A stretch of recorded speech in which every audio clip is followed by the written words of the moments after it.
Hello and welcome to this week's episode of the Philosophical Weightlifting Podcast. I'm your host, Joshua Gibson, and I'm joined today by Jessie Stemo. Jessie, normally people are known by their accolades, what they've done, where they've been.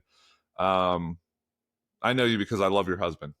I'm kind of kidding, but he is a great guy. But Nate loves you. I told him about this and he was like, "Oh man, that's so cool." He was like, "I haven't seen him in forever. I'd love to catch up." So, yeah, it's definitely a great group, and even more so with you, being and this is honestly the topic of the podcast, which is a great segue on my end. Being the CEO of Power and Grace, having a background as an elite coach and elite athlete, and sometimes that feels like a subjective title, but I think if people looked at your like CV or resume and what you've done, I think they would agree with that pretty strongly. So I thought it'd be great to explore that because there's actually an event that's going to be held on August 2nd and 3rd. It's called the Power and Strength Summit, and there are going to be a lot of details coming out. I'll link the website down in the description, but you're going to be giving a talk, as well as with like a Q&A and a roundtable, about that idea of kind of being able to wear all three hats and what your experiences have been like. So I'm super excited for that, to see how it comes together. And this is to kind of create some context for that. So before we get into, all three kind of buckets or areas of your life, what have you been up to lately? Like, what are you really into? What are you interested in? What do you spend your time doing? mhm. That is a hard question to answer because I feel like when people have asked me that lately, I feel like I have a ping pong ball in my brain just bouncing around from thing to thing. I have been mainly focusing on Power and Grace and just projects for the year. I think there's a lot that I'm excited about with the team, a Yeah, lot that our staff's excited about. And so I'm just really trying to find ways to better support our athletes and to better support the team, to bring the team together, give them resources they need to be both healthy weightlifters, but also healthy people as well. yeah. And I'd be curious to know. I have a lot of friends in the space, and I think when you get into weightlifting, you kind of get into, to some capacity, like running a business. And you can take, on the business side, you can kind of take that as far as you want. You can build something, um, and make it as complex as possible, and diversify, the resources you have, or the content you put out, services you offer, and person who always comes to mind is Seb from Weightlifting House. This guy who wanted just to be in weightlifting, and he started a podcast, and that has kind of grown into this like thing. I don't even know how I would describe it. Which Weightlifting House is a sponsor of the show. If you want to support philosophical weightlifting, use code Phil WLPHILWL at checkout. I didn't plan that plug, but it seemed to make sense. It was natural. But he built that, and at some point he had to really focus more on understanding marketing and business, and kind of, I guess, almost remove himself entirely from like thinking about programming and coaching and the intricacies of being a weightlifter or coaching weightlifting. From your perspective, taking over that role and kind of overseeing a business now, is that like a similar experience for you, or where's your head after that? Mhm. I actually have really enjoyed it, probably more so than I would have expected. Weightlifting has been my life for the last, 12 years. I competed full time, coached. And so much of my focus has been towards weightlifting and the lifts and coaching or my own career. And so having sort of a different outlet. Obviously, the business is around weightlifting, but getting to learn new skills, even just taking the time to figure out how to do payroll Yeah, and what our goals are going to be for the year. And those things are in some ways intimidating because I don't have as much experience in that, but it's been really interesting. It's been fun to kind of dig into that piece of things. And I have I've liked stepping out of weightlifting in some ways. And I don't want to say that in a way that I'm like I needed to step out of weightlifting because I don't love it, but it's cool to have a little bit more variety in my focus, I think. Yeah, and you were talking about a book or like an idea or this kind of like topic that you're reading about, and I'm gonna try and connect a few dots here. Um, the cool thing about being able to step away from weightlifting, like I've gotten into strength and conditioning and kind of sports science and been focusing on that quite a bit more. And the nice thing about it is when you I'll circle back to weightlifting because I still coach, quite a few weightlifters and I'm at every competition. When you come back to it, you have a different perspective, and it's hard to imagine what that change perspective is going to be like until you're like, oh, coaching, high schoolers or thinking about business related concepts.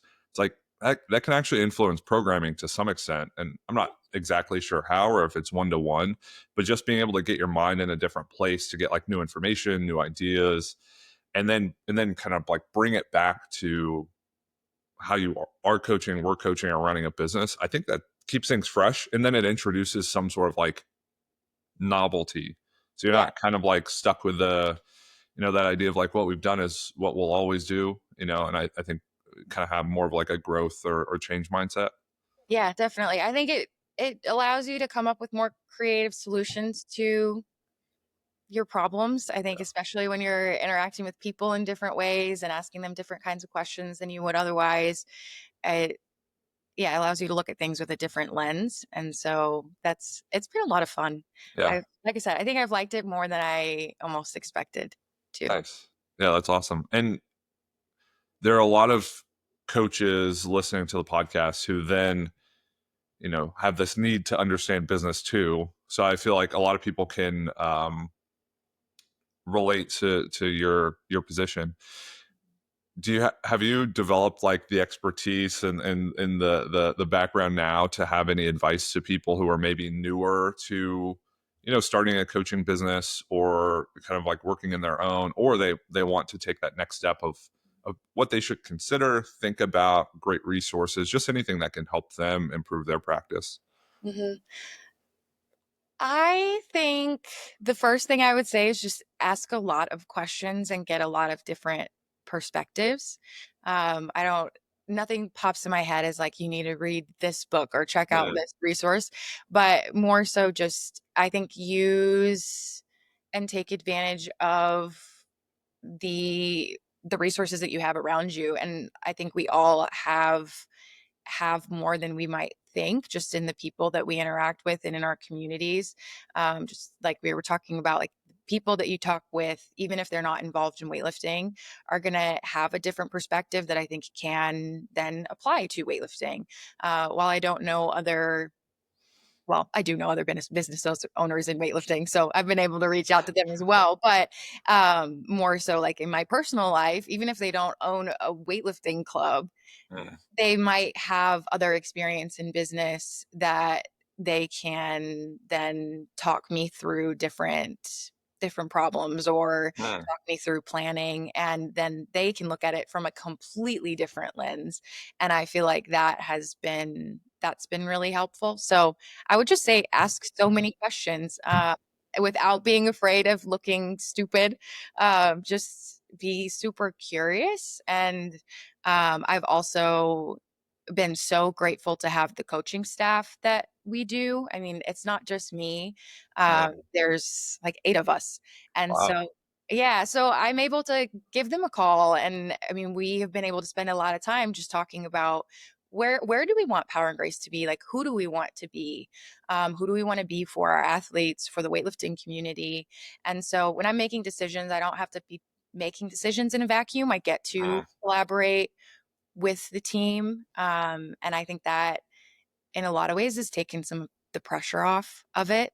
So, Yeah, those are all really important points. And I love that you bring up the word curious because, um, I read a book recently by Todd Cashin. It's called Curious, and it was fantastic. It was such a good read. I hated that. Yeah, and I've had Todd on the podcast a few times. So for people listening, if they want to check that out, you can check that out, read his books. But I think it's important. so like to reiterate that point, it's like asking questions to gain information. It is hard to feel like, you know, question you like it's easy to identify as your questions. Like if I ask something, it's like, if that's like a dumb question, I'm dumb. Um, the way I kind of see it is like the question is just like a piece of information. It's just like an objective piece of information that's now out in the world, you know. And if you ask a question, it's like, oh, that was wrong. It's like, oh, great. Like now I can figure out what's correct or what's right. And I can actually change to be more in alignment with that, Yeah. and change what I know and change how I operate. So I think that's like a wise thing to kind of think. Yeah, well, I think sometimes too, when you don't know which questions to ask, you just have to start somewhere. And then Right. it starts opening more doors of, oh, I didn't think about that. Now that opened five more questions that I have. Yeah.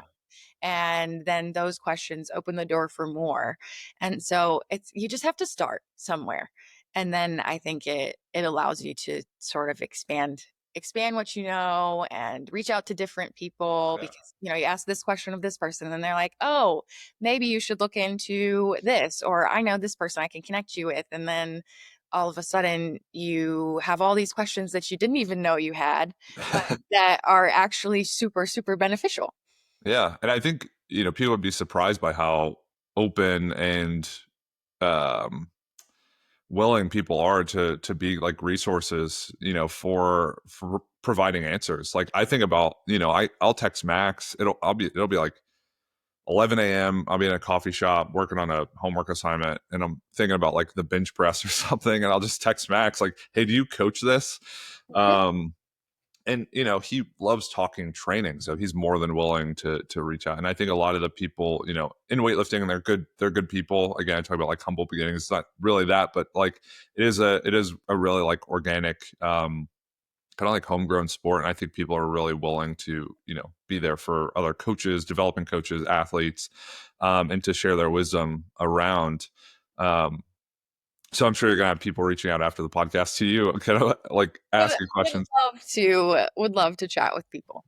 Mhm. Yeah, so I think that's a really important point to talk about. If you don't know, exactly the right question to ask, you have to start somewhere. For you, when you took over this role, it's not like you hadn't been with Power and Grace. It's not like, okay, here we're bringing in someone from the outside to run the operations. Mhm. Where did you start? Like, what were the first questions you asked? I feel like I did a lot of explaining where I was at. So here's what we're looking at. Here's kind of what I'm trying to do, and then just asking in my position, what would your next steps be? Mm. Or what kinds of things might I be missing here? What kinds of things could I be considering? Should I be considering when you're setting goals? Like how do you outline that? Um, yeah, things like that. I think, and then Yeah, I got to narrow it down from there. yeah. So, based off of those questions, like, okay, if you're in my position, what would you do or think about? Where did you start from like an action item standpoint? Like, Mhm. I well, I guess I started by writing it all down and then sharing it with yeah, our staff. So yeah, I wrote down just broad goals for the team and um, just our priorities and values and how, like I said before, how we want to interact with our athletes, how we want to interact with the weightlifting community, with each other as well. And then from there, I kind of gave everybody their own section of that document so that we could all then write down more specific mm, things. So, like Madison Monson, he's doing so much for our team in like helping connect to athletes at competitions. And so, one of the things that we want to do is help people have a team community. And mm, so, he's kind of taken that item from our whole team and run with that. And we connect with meetings before competition. We try to connect people at competition and, organize that way. And then some things for me, I want to work on connecting with other coaches in the weightlifting community. And so myself and some of our other female coaches on the team, like we're working on trying to do regular meetings where we bring in other female coaches and we talk and we collaborate And so we've been working on that together. So I think everybody has been able to, one, get on the same page with our big picture goals. And then we've sort of taken pieces of that and started to kind of run with it in a more clear way or actionable way, I Yeah. guess. No, that's great. And it's one of those things. I thinking through, the group of speakers we're going to have at the event. I wanted to include more females who are the top coaches, and when you think about an event like that, it's not as simple as like, oh, just get a person who knows this thing. It's like someone who has a big, quote unquote following, someone who's able to draw in attendees, because then the more attendees, the bigger the network, the more everyone benefits, the more we can run these events in the future, the more money you can put back into it. So it's okay. Who has a big following, who is like a an expert, like who actually knows their I can curse, it's my own podcast, who actually knows their shit, right? Like above and beyond most other people. Um, who checks a lot of these buckets, and I know Mandy, and she is started a new podcast recently, and you were on that, so you were like top of mind. I'm like, oh, Jesse's a great fit, like super sharp, knows weightlifting, has coached it at the highest levels, competed at the highest level, and I was running a big business within it. That's like the perfect candidate, and I was trying to think of who else would be a good fit. And on the female side, it's a little tough for me to come up with names, and I think that's just my ignorance, probably. So to hear you starting that, like, or facilitating that group, I think that's very important, and Mhm. I think that's very needed, because I think having more female coaches, just like across the board, would be a huge benefit, like Mhm. an Yeah, incredible thing. I think so too. I realized we reached out to USA Weightlifting just to ask about some numbers, and I don't know all of them off the top of my head, but the one that stood out is in the US, there are only, I think it's 6 or 7 clubs owned by a Mm, female. yeah. And I guess one of those is me now. Wow. Yeah. Which is like that number is wild to me because there Yeah. are so many weightlifting clubs, and for there to be Yeah. so few run by women, it's I think it's something that needs to change. Yeah. And I think it is. I think it is changing. Um, but it's definitely going to take some time. Yeah. Well, and I, I had this like policy class. It's like policy and advocacy and kinesiology, but I did a project that was on um, strength and conditioning coaching, and the number of females who are in that space coaching. And I don't remember the exact numbers, but it's like pretty startling. It is. It's very startling how few female coaches there are in collegiate athletics, but also female coaches coaching female teams, which is like another statistic you'll see. Um, and then that dynamic, the way that ends up like shaking out, of being there are less female coaches in that space. So then the ones who are in it, they had this, situation where they would treat incoming female coaches like they were treated. So they would kind of treat them poorly and give them a hard time, because they're like, well, this, I guess this happened to me, so this is like the rite of passage through here. Um, that kind of creates like a slightly like dysfunctional way for people to get involved in the space. And on the podcast, recently had Stephanie Mock Grubbs, and she became a strength coach for the Houston Astros. So in S&C, you kind of see that happening, where more females are coaching, kind of like around the professional ranks, and then in collegiate athletics. But you're right, it's still very skewed. So I guess from your perspective, how would that start to change?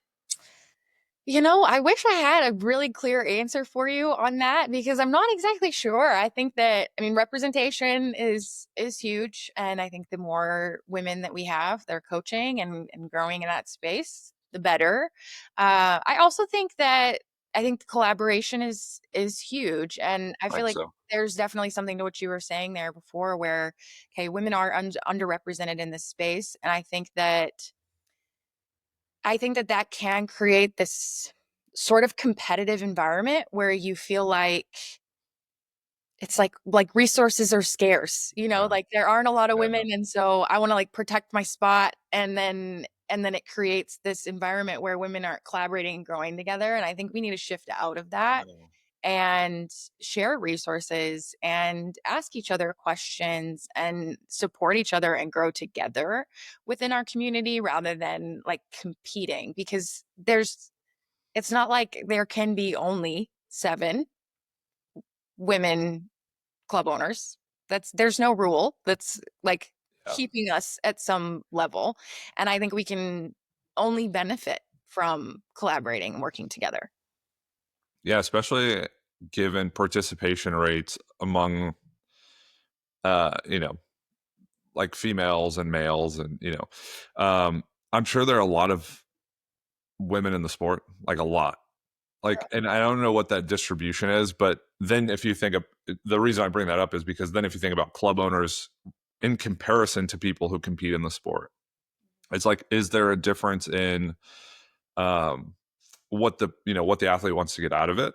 It's like, well, I just compete. I'm an athlete. That's how I identify. That's what I want. I don't want to coach, so I'll just compete. Mhm. It's like, okay, is that like the overarching mindset of most of the females competing, or is it like more opportunity? People don't maybe see like sometimes especially in my from my perspective, seeing like a clear path is really helpful. Saying like, oh, I could see myself in that position, and this is actually how I would get there. So if there are only 6 or 7 female club owners or head coaches, you're like, I don't know how I would do that. Like very few people have done it. But if, I know so many people who are club owners who are males, it's like I could do that. And I don't think it'd be that difficult because there's kind of like a clear path. Um, so I think it starts with, understanding where most people are within the sport, what they want to get from it. And then if they see like that as a barrier of it doesn't actually feel like that's an opportunity or something I could do if I wanted to. Yeah. So I think you occupy a good position then to kind of change that narrative, right? I hope so.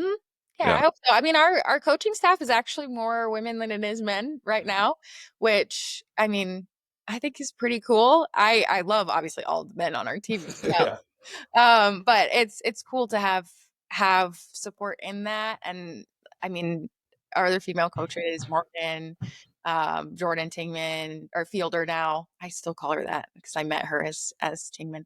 And then Angela Scarpellis, like they're all very excited about this as well. And so it's been a fun project that we get to do together. And then our male coaches have been like able to also collaborate and talk through how we can make this happen, and help like with putting together resources that we're able to share.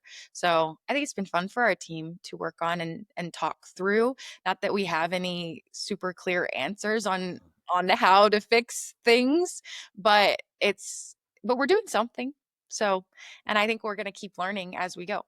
Yeah. Well, I think the most important point, and I know we're kind of beyond that, but the one thing you brought up with asking questions is a start. I think it's just to have, to make people aware of it. Um, and I know this episode of podcast can be very popular, for good reason. And if people are listening and they think like, oh, that's a great idea, or something I'd want to be involved with, do you have a way to kind of connect them or give them an opportunity to reach out if they want to like contribute? Yeah, for sure. We're going to be posting more details on our first date for a community meeting on Instagram soon. So I don't have that all set up yet, but you'll be able to find it information on the Power and Grace Performance Instagram, and then we'll also have a website page as well. Okay, So, awesome. but if you have questions, you can always just reach out to me. Okay, Yeah. great. And then switching gears a little bit to more of the coaching side. Mhm. So obviously that's kind of like Power and Grace as a business, and you operating kind of more from the top down. Thinking about your experiences and involvement as a coach, what is that? I guess instead of asking like what are your operations, what everybody knows that, but what does that mean to you? Like what does being a weightlifting coach mean to you? I think I think it means coming alongside an athlete and supporting them in their expressed goals. And I think that that takes communicating with the athlete and listening to them and hearing their goals so that we can then make a plan to move them forward in that. And every athlete's different. Every athlete wants, I think, different things out of the sport, is doing it for different reasons. And sure, there are general trends in it.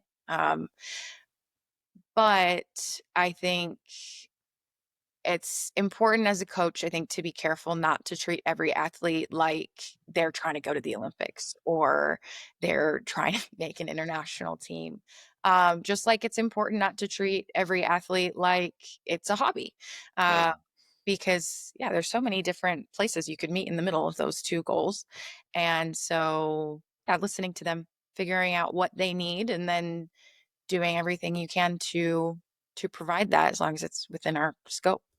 Yeah, I think to some extent, me hearing that, it's the saying that comes to mind, and this is just because I love psychology and philosophy. You have to have like this death of the ego. Yeah. You can't be attached to, no, this is the way it's done Mhm. because it's what I think is right. It's like when you're I was actually thinking about this right before our podcast. When you're the coach, you play second fiddle to the athlete. And not like that's not bad or wrong. That's like just what is, because it's their performance, it's like their experience, and it's how do we facilitate that? How do you help them do what they want to do so that they can, win or improve different, markers of health, or have just like a richer experience of something they love doing, which is lifting some weights from the ground overhead in 1 to 2 motions, Yep. according to the IWF regulations. And it's like, okay, if I have this like strongly attached ego to, you know, but we have to PR. It's like nobody has to PR. Like that's not a prerequisite to being a weightlifter. So I think that's like a really well taken point. It's what do you want? How do we get you there? Everyone's journey is going to be different. That means the tools and how they're used are going to be different too. Yep. Yeah, for sure. And I think sort of to that, I think coming into coaching from weightlifting full time as my job, I think I've had to be careful to pick things that I've learned from that to apply those to other athletes. I think there's a lot that I've learned that has been so helpful in coaching, and a lot of like the understanding of what it's like to compete in the sport, to train, to go through injuries, all of those things. I think it's helpful, and it allows me, I think, to understand other athletes on a deeper level sometimes. But not every athlete I work with needs what I needed. And I think reminding myself of that has also been important because it can be helpful, but I think it also could get in the way of me seeing the person in front of me if I'm just applying my own experience onto them. Yeah. And I think it's kind of easy to do that. It's actually hard to be flexible, like to be flexible in your thinking, because so I think of it like this. If I, and I guess this is why coaches can be known for working with like specific subpopulations of weightlifters. If you have a lot of success with like super heavyweight males, you're going to program kind of a certain way, Yeah. because generally they might be stronger, they might fatigue more easily, they might need more rest, they might need less, frequent heavy exposures. And then you start working with like a 50s, sub 50, female. It's like if they don't squat hard every week multiple times, like they're gonna detrain pretty fast. Like they need to be like there's got to be like a stimulus, like really often that's high intensity, high volume. It's gonna be hard. It's gonna be consistently hard, and the flexibility of going from one extreme to the next, if it fits in like a performance or health context, that's like a really like valuable trait, I think, as a coach of Absolutely. okay, you want to, medal at nationals, so we're going to train this way. You want to have fun. So, hey, let's just like run a slow, breezy progression that you kind of decide when you want to put a little more weight on the bar because we're still lifting like really well and challenging ourselves. So, I think coaches, develop that over time. It's definitely something that's not natural, because what you do when you coach is you have these heuristics. Heuristics are developed off of experience, and you say like, this is what works, so this is what we're going to do, and then it doesn't work, and you're like, panic, and you try to figure it out. How have you gone about navigating that process of figuring it out? I think collecting a lot of information so that when things go wrong, we actually have something to look at to Mm. point to what it might have been that went wrong. And then we can make sure we don't do it again. Or we make sure we make the adjustment we think we Yeah. need to. So, for example, like an athlete, a lighter girl who needs a lot of volume goes into competition and is flat because maybe we Mm. didn't push hard enough in their competition prep phase. Like I can look back on that and see, okay, what was my relative intensity on the lifts, on the squats, on the pulls, and how can I mindfully make some adjustments in our next competition prep so that we help that athlete not feel flat in competition. But if I'm not tracking that, if I'm not paying attention to it, then I might think I'm adjusting, but who knows if I Yeah. actually am. If it goes really well, how do I make sure I do that again without really consistently gathering information along the way, along their whole career? Yeah, I think there's a really important point there. I think I mentioned the idea of like strength and conditioning and sports science in the podcast, and I think the thing you can take from that um, space, if you're a weightlifting coach or powerlifting coach, is their sole interest in measurement. Because science really is about measuring the world and then being able to like use that measurement in some way. Whether that's to say like, hey, we did something and there's a change in this outcome, or hey, here's an outcome like a descriptive statistic, and we want to change that. So I think that it all starts with some form of measurement to know what you're doing, right? To know what the result is. And then you say, okay, how can we strategically change it? You said mindfully change, which I love. How can we mindfully change it to then produce the result or produce a different result? One trap it's easy to get caught in coaching is, oh, we just need to wait long enough for this thing we're doing to work. And it's like, well, if it doesn't work, doing the same thing Mhm. might not change that. Right. So I think it's being like mindful of the change and being mindful of like sometimes the change can be small. For example, I work with this guy Matt, and when you do like a traditional like block periodized program or model, the changes can be too drastic, like too big. So I've seen it done where like exercises will change every block, like every exercise, and that can work, and that's like perfectly great. For Matt, he would get super fatigued and he wouldn't really adapt to what we were doing because it would change too quickly for too abruptly throughout the program. So the last like handful of blocks we've been doing have been almost identical with just like intensity increases from block to block that have been very slight. And he's gone from like feeling like a 102 kilo snatch, on different days as like a good minimum. Like, oh yeah, I'm snatching 102, and it's like, Matt, you've snatched 128. Like 102 as a minimum is like, I don't think that's great. And he's gone from that to snatching 120 regularly, and a lot of that is we started at 102, and then it's 102 to 109, 109 to 113 to 115 to 118 to 120, and letting him like adapt really slowly has been great. And I really only picked up on that through being kind of reluctant to change at the start, because you're like, okay, we'll just do this and it'll work eventually. Like sometimes it doesn't. Sometimes it doesn't. Yeah. Mhm. Have you had any coaching anecdotes where you've tried something or didn't try something and you ended in like this abrupt, everything's on fire moment, or the other side, like had a lot of success and realized like, oh, this is like something I can generalize to all of my coaching now because I kind of understand it. Yeah. I think trying to think of a good one here. I feel like dual squat days Mm. has gone both ways. Like sometimes it works so well and people feel so strong and they're healthy. And I'm like, man, everybody needs dual squat days. Like we should do this all the time. And then I apply it to another athlete and they just everything hurts and they're so tired Yeah. and their back's messed up. And then you have to kind of rethink and reimagine what that's going to look like. So I think sometimes I get excited when I like add a lot of volume and people respond really Yeah. well, and then Yeah. it's hard to not apply that all of a sudden to everybody. So, Yeah. but I love putting tempo work Mm, more regularly into programs. And so the dual squat day just lets that be so much easier while like keeping volume high.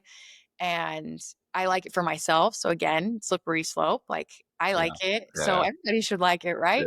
Yeah. But it doesn't always work like that. So when you say dual squat day, what is that? So like if we do heavier front squats, we follow that by some kind of back squat Okay. variation, like Yeah. a tempo back squat. And then the next day, if it's front squat or back squat, then we follow that by tempo front squat. And then again, um, something similar.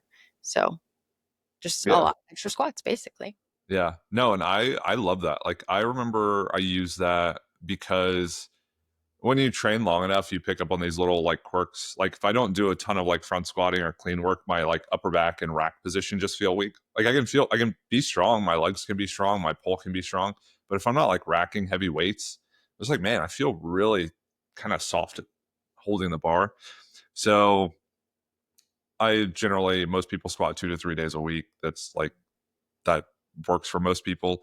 And to get in more front squat exposures, I started doing that because I'm like, okay, we should get more time in the front rack. So we'll do on one day like a more intense front squat followed by back squat volume.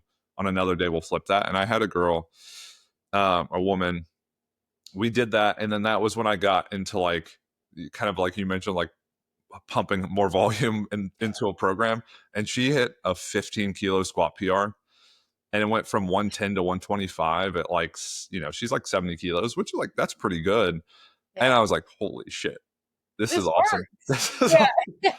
And then sometimes you do it and it falls flat and it doesn't make a damn of difference. And like you move on. And I think that's why like a lot of experience is very valuable because you get to try so much stuff and you kind of get to see like what stays and what is like a novelty thing we can just introduce for fun or in like a general prep phase or really far away from competition. So I like that. When you talk about tempo work, this is it at heart. It's like a programming podcast. I mean, I dress it up however I want, but we talk about the nitty gritty details of programming. Um, when you talk about tempo work, how do you use that? I guess it depends on the athlete, and obviously the length also of the training cycle. So normally I'll start with a slower descent, pause, stand, and then kind of transition out of that into either slow descent with them bouncing out of the bottom Mm, or not as slow of a descent with just a pause and kind of move from there. Some people I like writing, especially with the front squat when they just can't hold their positions very well. I like writing a concentric too. So I'll do mm, 3 down and 3 up in the beginning. yeah, And I feel like that helps with their balance and just their torso positioning. So yeah, it kind of depends on the person. yeah. I think I program that a lot for back squat. Yeah, I've never programmed that for front squat, which I smile because it sounds miserable. it is. So that'd be incredibly painful. Um, the back squat, though, I found it works wonders for people who just can't, control their position, their balance, and their feet. Yep. It's hard. It's really hard to like miss a squat because your legs aren't strong enough. It's really easy to miss it because your positions are bad. Hmm. Yeah, that's so. It's just bomb into the bottom, dip your chest, dump it forward, round your back, and you're like, oh, can't squat it. It's like you can. It's just we got to keep it in your legs. So tempo squats I found have been great for that. I like a pause like halfway down, halfway up. You could do either Yeah. or. I really like those. And I then like for people, too. I yeah. like I like those, and then I like transitioning those into like a 1 1/4 Oh, front okay. squat Oh, too. interesting. So it's like they do the 3 stop situation, and then you kind of speed it up within those positions. Okay, so I'm gonna get your coaching brain working a little bit because I have a lot of questions. So if you so the reason why I haven't used like down like 1 1/4, which is like down, up, right? Yeah. Is because when people I can already make an argument for why I would use it, but like when people do that, they can struggle to catch the bounce in the clean. And sometimes they'll kind of get soft and they'll get rocked a little bit and they'll stand up a little bit. And it's like, okay, well, I don't want to train you just kind of bouncing up partially. Um, so when do you find that's like a useful variation to use? I like it for when people don't brace well out of the hole. Okay. Like when they just kind of collapse or their foot pressure changes. And I also don't generally just write that. So if I'm going to use that, I use it following some other kind of more some other kind of tempo progression. So, Mm, like if I were to do like a three stop maybe to start, and then maybe I do three down, three up, so that they're really focusing on bracing, focusing on where their foot pressure is, then I would feel more comfortable writing something like that because you want them to be able to hold the brace moving fast. And so I feel like it just gives them a little bit of extra opportunity to feel their foot pressure as they bounce out of the hole. And then I think that can then translate to them feeling more capable of bracing when they receive cleans. So that I would sounds, yeah, that's throw great. it at somebody to start if that's something that they struggle with, because it might just make it worse. Yeah. But if we start by making sure that they are practicing that brace slowly, then it feels like a fun way to make them move faster without all the moving pieces of having to meet a clean. Mm. So when you use these variations, these kind of like far out variations, like I think one box that it's easy to get stuck in coaching is using not enough variation. Everything's kind of like classic. Everything's kind of, traditional. And then because of that, it's either heavy or it's just like, changes in volume. Mhm. But the great thing about a lot of variation is one, it's so movement focused. And I think as coaches, not everyone can lift a world record. One person can, yeah, because one person holds it. But everyone can move perfectly. I truly believe that. I think everyone can squat beautifully. Everyone can snatch beautifully. Caveat: everyone can clean and jerk beautifully. Like I think people can be movement experts. I don't think that's um, unachievable for anybody. And using a ton of variation allows for that because you're constraining the movement in a way where it's like, okay, if I give you a three down, three up, you can't teeter over. I mean, you just can't. Like, You're gonna good dump. luck standing up on your toes. Yeah, yeah, like yeah. Like I'd be more surprised if you could use bad technique than Mhm. inefficient technique than good technique. So I think having like a lot of constraints helps that. The hard part is prescribing intensity, and you mentioned tracking everything, having an understanding of like where the average relevant relative intensity is, and where the volumes are. How do you prescribe intensity for those new kind of novel exercises? You put up one recently, the three stop. It was like three stop snatch grip, deadlift or pull, Yep. and that was a great post, by the way. I like the format. It's super clean, super easy to follow. Um, when you program something like that, how do you then select weights to kind of sequence across like a macro cycle? So I think one, I just draw on what has worked for other people. So I feel like I have Yeah. ranges in my head for specific exercises. But that said, everybody's a little different. And so I I mean, you've probably seen our programs, right? Yes. So they're pretty structured. But I do try to, when we're introducing something new that an athlete hasn't done before, I have no idea how they're going to handle it. I'll write in notes and allow them to kind of work within an RPE Mm. so that we are building off of where I want to be building off of. So if I were to say, write that 3 second down, 3 second up front squat for a set of two or something, I might write that up to 70 to 75%, but then make a note that, hey, I want this top set to be challenging, but I don't want you to lose your positions at all. Adjust as needed, fill in what you do. So then that way, in the following weeks, we're working off of their RP 4 out of 5. So I use a combination, I guess, of guessing and then also sometimes letting the athlete modify based on how it should feel and look. And then I'll get videos from them and watch and progress from there. Yeah. And then that was great. Like my brain's turning and churning and burning about how I can incorporate this into my own, programs. Um, when you have like a traditional block model, the way that's generally talked about is, you have specific sound all sciencey, specific like adaptations you're aiming for. Yeah. And really far out, depending on who you subscribe to, it could be called an accumulation block, a strength endurance block, like work capacity block, hypertrophy block. But the sole focus is accumulating work, right? So you build this ability to handle training, you build lean mass, you build muscle. There's like a bunch of things that happen that then sequence into, get stronger, and then you become more competent with the lifts, and then you turn that into a bigger total on the platform. You mentioned with the 303 squat, like, okay, program that in for a double. Though I've kind of seen, stuff where this is written, but in that like higher volume block, that general prep kind of block, there will be like tempo singles and doubles. So what's the rationale between having lower rep, work and in a block that's like intended to be higher volumes Mhm. and a little like lower intensity? Yeah, I guess in my mind, I'm curious to hear your thoughts too on this. But I think in my mind, those tempo squats, a lot of times I do couple with higher volume squats. So I would likely use that 303 tempo as part of a dual squat day. So we're getting the volume in, whether that be if we're trying to do type 1 or type 2 hypertrophy, like I'm going to do that within my like higher volume squats and then sort of add that for more that just positional strength focus. And then the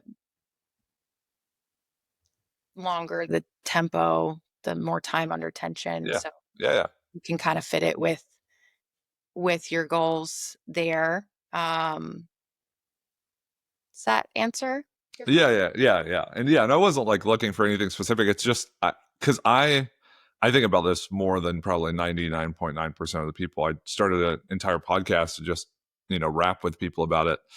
Um, the reason why, so I have like a couple of ways I think about it. One is when I program tempo work earlier on, it'll naturally be a little bit lower volume because you're if we're caveat, nuance. I'll just disclaimer for people who are going to be in my DMs yelling at me.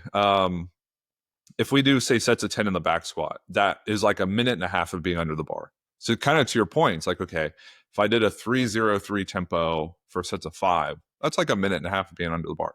Okay, that's actually the same like duration of like a set of 10. So I Yeah, kind of see that as being like a similar kind of like endurance adaptation. yeah, and Um, that's probably moving at fairly similar percentages as yeah, well. yeah, Mhm. exactly. Yeah. No, and actually when I program, it's kind of funny because I'm like, okay, higher volume squat day, ooh, 73%. And then I go to the tempo day and I'm like, okay, medium volume, 73%. I'm like, wait, Mhm. that's the same. It's like the Spider-Man meme where it's like he's pointing at himself. Yeah. Yeah. And Yeah. that's kind of how I feel writing that. So I try my brain, it like functions best programming with like a little bit more variation. Like I want to see things kind of stagger. So if I have like a heavier day, I want to see more of a medium day and then more of a lighter day just for managing fatigue, but also being able to adjust volume across. Yep. Um, so I really like that. I'm going to start incorporating more lower rep sets and see how like it fares. The reason why I don't do that as much now is because I found if you have like a 20-week prep or 15-week prep, low rep, high intensity work gets stale pretty fast, from like a programming standpoint. So variation to me is like a workaround of people like adapting and just kind of plateauing at like high percentage work for, singles and doubles all the way across. So I like, at least aesthetically and perceptually, for training to build on itself. Absolutely. Yeah. So Yeah, does that, I think and that's why I feel like I think you can do so many fun things with tempo squats. yeah. So if you think about, okay, I'm trying to do squat 10s, we're hanging out around 70%, and then I do that we'll just stick with our little 303 that's gross. Yeah. Like that's gonna hang out 70%. And then maybe I switch to squat fives. If we're gonna just be real simple here. And then I do a three stop. And maybe I'm hanging out Mm. closer to 80%. Then I can move up to threes and maybe a 1 1/4. And then the intensity gets to Yeah. progress along with the variation. And hopefully, as you get to the end of that competition prep, the athlete is so much more prepared to meet their heavy cleans. Yeah. With this, the nice thing is like with the squat, it's almost more simple. It So is. it's like kind of talking about it. It's like, oh, you have like, you can pause and tempo. That's kind of it. I mean, you can use different bars, but it's not like, you can't do like I mean, you could do a lot of weird stuff. People have probably done it. Shout out Joel Seedman, but um, with the snatch and the clean and jerk, you can obviously use like way more variation. So how do you then go from like, say, the start of a macro cycle to the finish of a macro cycle with the snatch and clean and jerk? Like, how do you think about exercise selection and modifying those, which can be a lot more complex? Yeah, absolutely. Uh, I don't know how to answer that question concisely. I think, Please don't be concise. okay. Um, I think definitely try to think about where we're going. So, what technical changes do we want to see in the athlete? Which positions am I focusing on in like which things do I want to weave throughout the whole training cycle? And then I think we start simple Mm. and then gradually move towards full lifts from the floor without any kind of variation in them.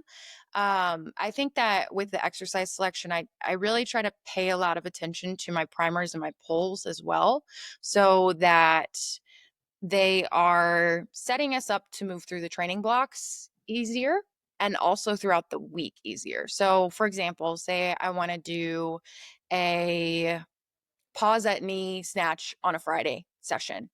I might use like a pause at knee power or pause at knee no feet as a primer on their Monday session so that they can move through that. And then maybe they're doing their blocks at knee snatch that day. So we're like spending time at the position at the knee in some different ways, but throughout the whole week, they're getting opportunities to feel those positions out. And then I'm going to think about, okay, where am I going from here? Maybe I'm doing a blocks below knee lift in the following training block.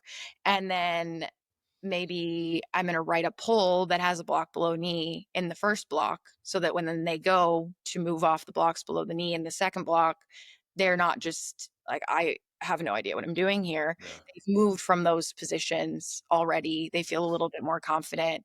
Like if I'm ever going to write a yo-yo lift in for an athlete later in the cycle, I'm going to work that in a pull or a primer prior to introducing it as an exercise. So I try to make sure that if you look at the big picture, every exercise, every primer, every pulling variation is setting the athlete up to feel comfortable with each exercise that they are working through. Yeah, I mean, that's great. That's very much how my brain works when I write a program, and the sciencey term I like to put on it is consolidating stressors. So it's Mm, like you consolidate the application of training to positions or movements so that you get, when you think about like peaking performance, there's a reason why to some extent like Bulgarian, if we're going to call it that, like style of training worked, is that you're just getting a frequent exposure to the skill. yeah. And at heart, weightlifting's a test of like strength to some extent. It's also a majorly a test of skill. And the more you can practice the skill, the better. I think we would agree with that, especially in the short term.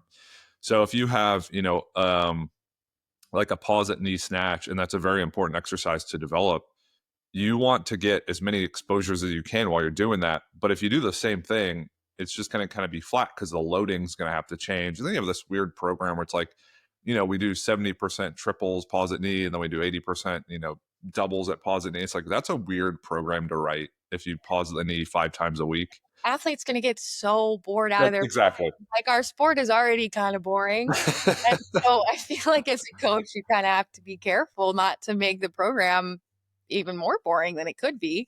Yeah. Yeah, well that's such a funny quirk about like weightlifters and powerlifters is we do the same thing all the time. And what's fun for us is like, oh my God, I have to pause on the way up. That's insane. That's mind blowing. Crazy. That's crazy. And it's like, okay, like we're still lifting heavy circles and barbells on our backs. And that's also what I love about it is like to me, variation is life giving. And it's like super straight, it's super simple and straightforward, but it makes it so fun. So I find programs that are repetitive and don't change a lot, I find those to be not great for me personally, and then just generally for most people.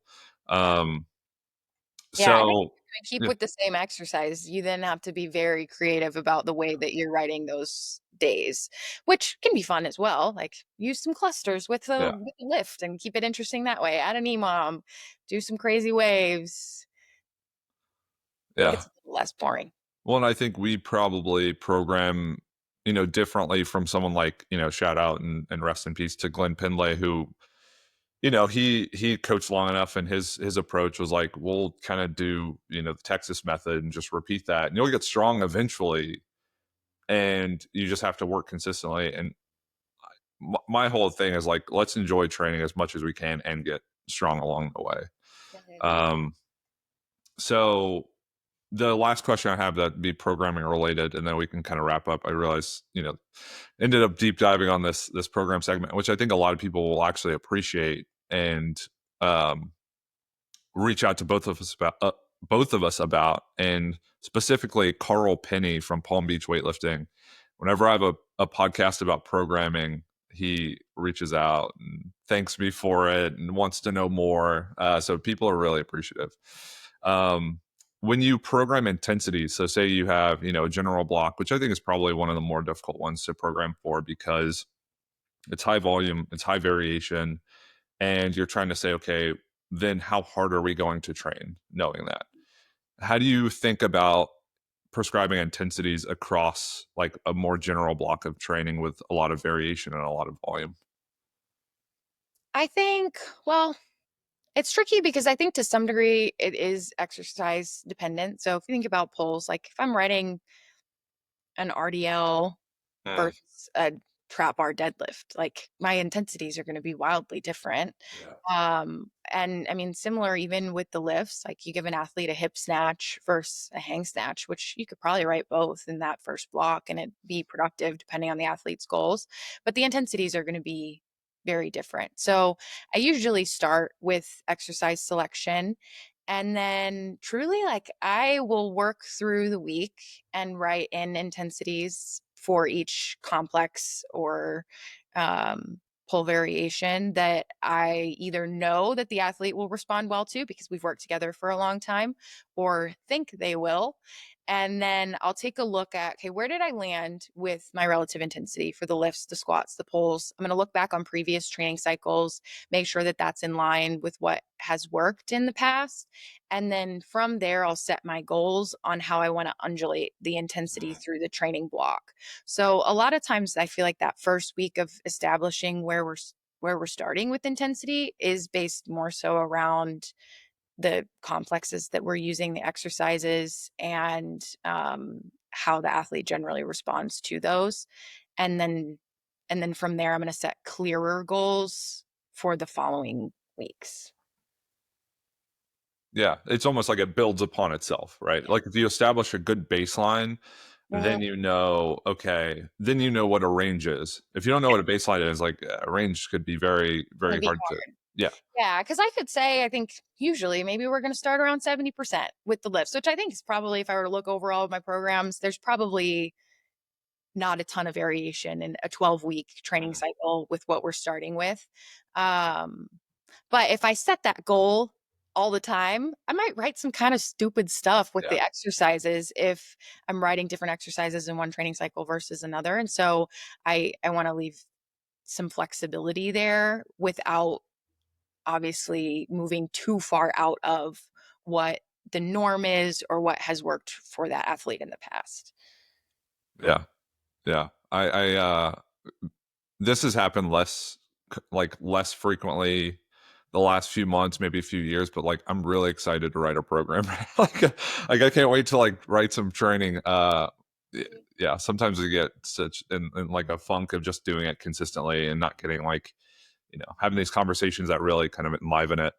Um, This is why collaboration is so yeah, important for coaches. And like just totally. going back to the focusing on female coaches, um, you learn things when you talk to other coaches, but you also get excited Yeah, about other things. And yeah, you get to learn about how their athletes have responded to different things. And that helps inform you to, do I want to try that or do I want to avoid that? Um, so it's so important for our sport. yeah. Well, and at this point, I think people are going to confuse Max with a paid sponsor, but I'll bring him up again. When I lived with him and lived in, coached with him, we'd go quote unquote work at coffee shops.